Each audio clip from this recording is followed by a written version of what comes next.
बड़े व्यक्ति के आने पर एक्स्ट्रा सर्विसेज के लिए फोर्स किया जा रहा है और मैं गलत जगह फंस गया हूँ, मुझे डर लग रहा है। और उसके बाद उस बिटिया की हत्या हो जाती है। 18 तारीख को बेटी गायब होती है और 21 तारीख तक उसकी रिपोर्ट नहीं लिखी जाती, जिसमें पुलिस की भूमिका, पटवारी की भूमिका संदिग्ध है। और जिस तरीके से प्रशासन ने या मुख्यमंत्री के आदेश पर या विधायक के आदेश पर, जो भी आप कहें, आदेश पर जिस तरीके से वहाँ डोजर चलाया है और उस लड़की के रहने वाले कमरे को तोड़ा गया, आगजनी की गई है, हमारा सीधा आरोप है कि सबूतों को नष्ट करने की नीयत से ये सब किया गया है और उस वीआईपी को बचाने के लिए एक कार्रवाई हुई है। बीजेपी से संबंध रखने वाला व्यक्ति है जिसका रिजॉर्ट है और प्रधानमंत्री ने आपने मन की बात में जहां वो चीतू के नाम पूछ रहे हैं, मुझे दुख है इस बात का कि उत्तराखंड की बेटी के लिए एक भी संवेदनशील बयान उनकी तरफ से नहीं आया, ना ही उन्होंने कोई ट्वीट या कुछ इस तरीके का जारी किया है, जो निश्चित ही बहुत ही शर्मनाक है। और प्रधानमंत्री को, उनकी महिला नेत्रियों को, उनको बीजेपी के पूरे संगठन को आज बेनकाब हुए हैं। आज पूरे प्रदेश में जहां कांग्रेस, अन्य दल जो है लगातार विरोध कर रहे हैं, बीजेपी के सारे अनुवांशिक संगठन गायब हैं, उनकी महिला नेत्रियां गायब हैं। उनकी एक मंत्री कल रात कर रही हैं, 8 दिन बाद, जब अंकिता की मृत्यु हो जाती, गायब होने का 8 दिन बाद एक हल्का सा फेसबुक में कुछ डालती हैं, तो ये समझा जा सकता है कि बीजेपी की नज़र में हमारी बेटियों की, महिलाओं की इज्जत क्या है। और बीजेपी के ही लोग क्यों, संजय कुमार, उसके बाद दौराट के विधायक, डीएनए टेस्ट आज तक नहीं होता, अब ये अंकिता भंडारी, सारे केसेस में आखिर भारतीय जनता पार्टी के लोग ही क्यों सम्मिलित हैं, ये सबसे बड़ी चिंता का हमारा विषय है।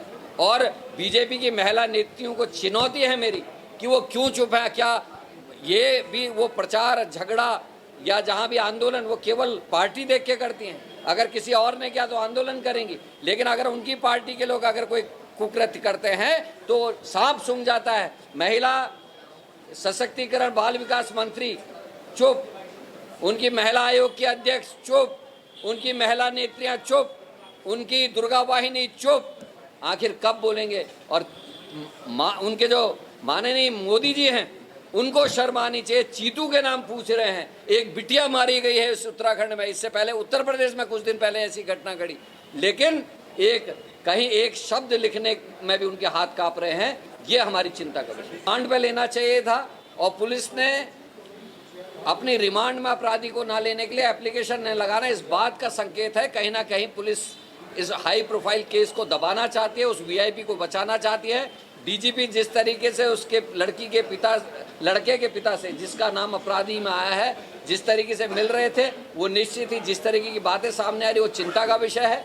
और रिमांड में ना लिया जाना, रिमांड के लिए एप्लीकेशन ना देना पुलिस का, ये भी अपने आप में चिंता का विषय है। मैंने पहले ही कहा कि ये बहुत ही हाई प्रोफाइल मर्डर मिस्ट्री है और जहां शासन प्रशासन सबूतों को नष्ट करने में लगा है, इस तरह उनकी बनाई हुई एसआईटी निष्पक्ष जांच कर सके, इस पर हमें विश्वास नहीं है।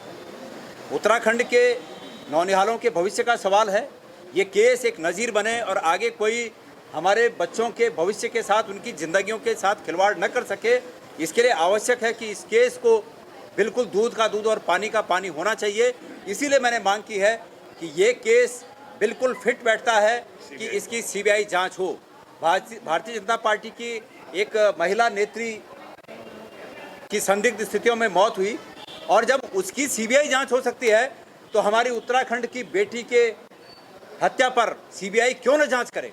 इसका निश्चित रूप में मैं बता रहा हूं ना कि भाई शासन प्रशासन लगा है सबूतों को मिटाने में, तो जब शासन प्रशासन ही सबूतों को मिटाने में लगा है तो उनकी बनाई हुई एसआईटी क्या जांच करेगी?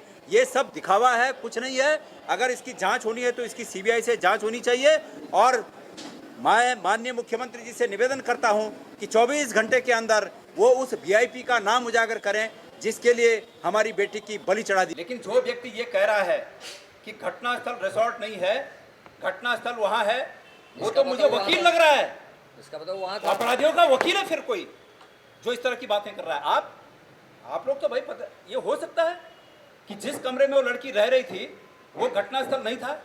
और दूसरी बात, पोस्टमार्टम रिपोर्ट में कैसे आ गया कि उस पर धारदार हथियार से तमाम वार किए गए थे? कहां किए गए थे वो वार? एक संभावना है।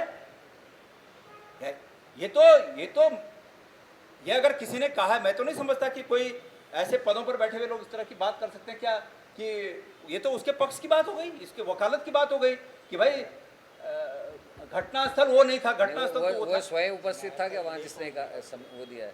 भाई। हमारा स्टैंड ये है कि उस वीआईपी का नाम उजागर हो, उसको सजा मिलनी चाहिए। जिसके लिए हमारी बेटी की जान चली गई, उस वीआईपी का नाम उजागर हो। सरकार दोषियों को न बख्शे, सरकार जितने भी साक्ष्य हैं उन साक्ष्यों को मिटाने का काम न करे, ये हमारी मांग है। दूसरा